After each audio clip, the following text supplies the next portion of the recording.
Shalom, salam dalam kasih Tuhan Yesus Kristus. Saudara-saudara, renungan pada hari ini judulnya Kendalikan Lidahmu.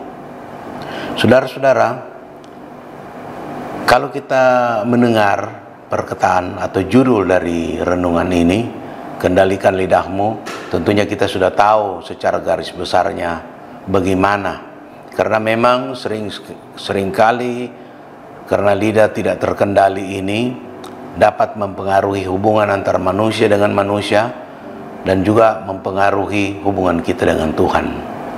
Saudara-saudara, ada beberapa ayat yang akan saya sampaikan, yang kita akan baca bersama, dengarkan bersama, yang berkaitan dengan bagaimana kita mengendalikan lidah kita. Dalam Amsal 10 ayat yang ke-19, Amsal 10 ayat yang ke-19, di dalam banyak berbicara pasti ada pelanggaran, tetapi siapa yang menahan bibirnya berakal budi. Saudara-saudara, saya teringat ada satu lagu lama yang mengatakan silence is golden. Silence is golden artinya diam adalah emas.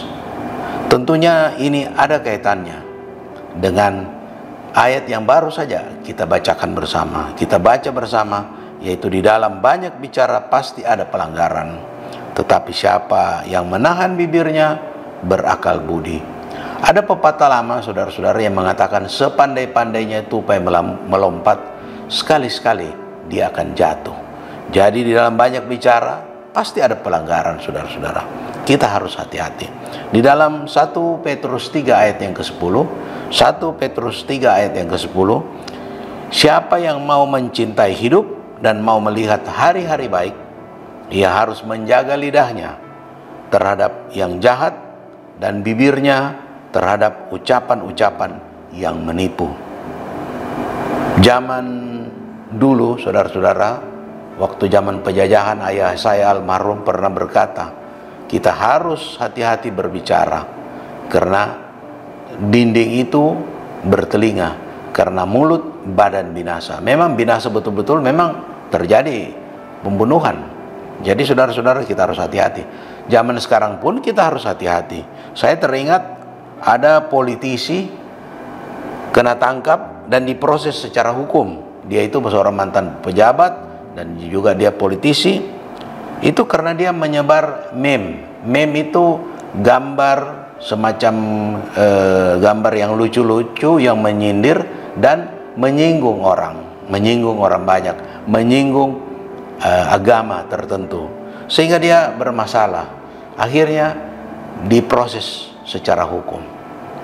Kemudian saya ingat baru-baru ini terjadi, ada seorang politisi saking semangatnya dia mengkritik sampai-sampai menyinggung institusi negara, sehingga menimbulkan reaksi balik. Tapi untung itu sudah diredam. Tapi saudara-saudara, apa yang kita harus tangkap di sini? Yang satu menyebarkan meme itu lewat tangannya, jari-jarinya. Itu memang zaman sekarang, zaman modern, era teknologi yang canggih, era medsos.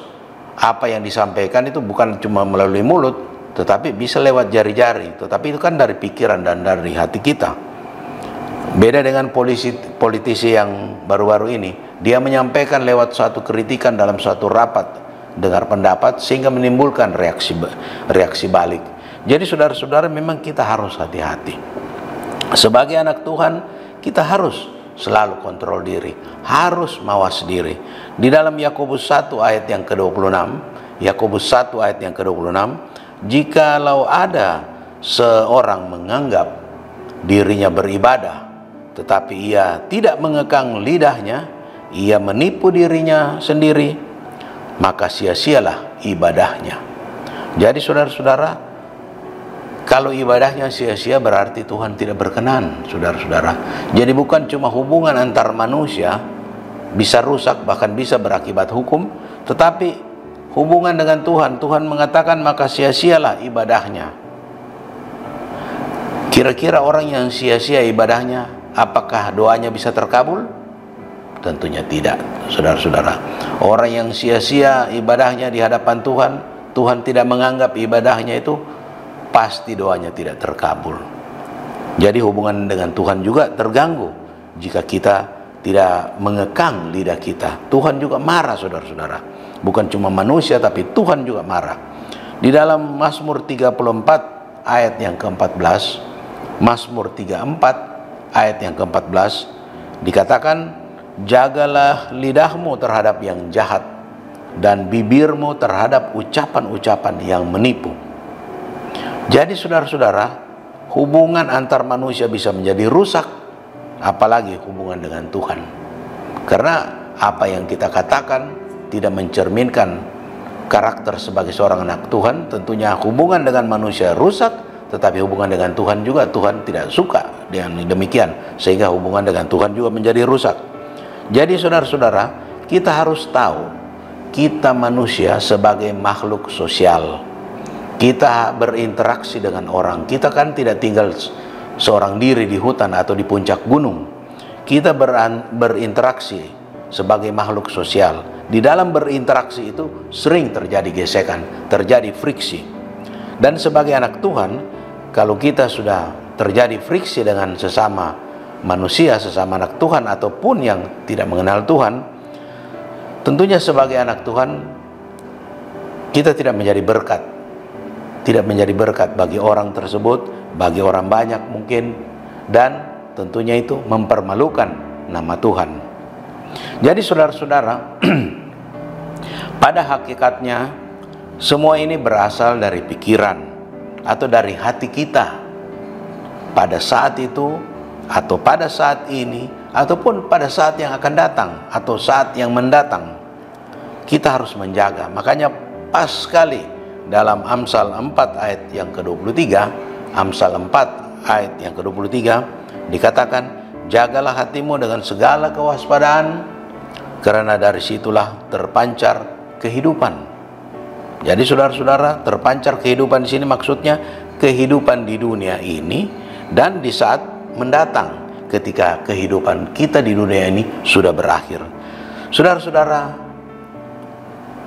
mungkin di dalam melakoni hidup ini, di dalam bergaul sesama manusia, kita perlu menjaga betul-betul hati kita. Jangan ada perasaan yang sudah sering kita dengar orang mengatakan, senang melihat orang susah dan susah melihat orang senang.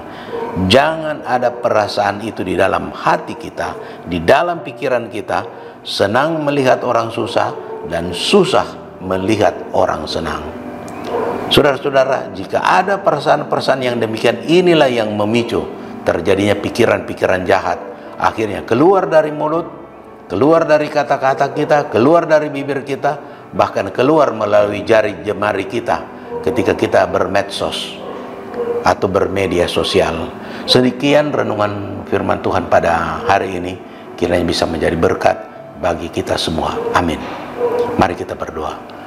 Bapa kami yang bersemayam dalam kerajaan surga, Bapa yang kami sembah dalam nama Tuhan Yesus Kristus, kami bersyukur atas firman-Mu yang mengajarkan kami, yang mengingatkan kami, dan juga mengendalikan kami agar kami selalu menjaga lidah kami, agar kami selalu menjaga hati kami, menjaga dari pikiran-pikiran yang tidak baik, yang dapat membuat hubungan antar manusia tidak baik, dan juga hubungan kami dengan Engkau menjadi rusak.